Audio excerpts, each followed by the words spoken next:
Okay, so we have the rough grit, and then the fine grit,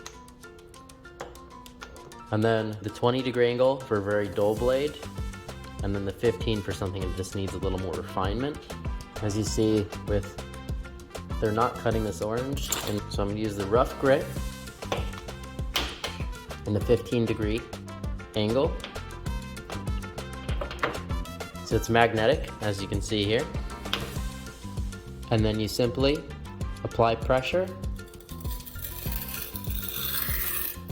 and just roll back and forth.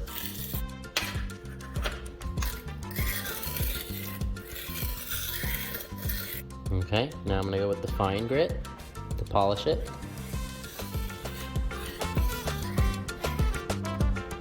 And now we're gonna cut the orange. There you go.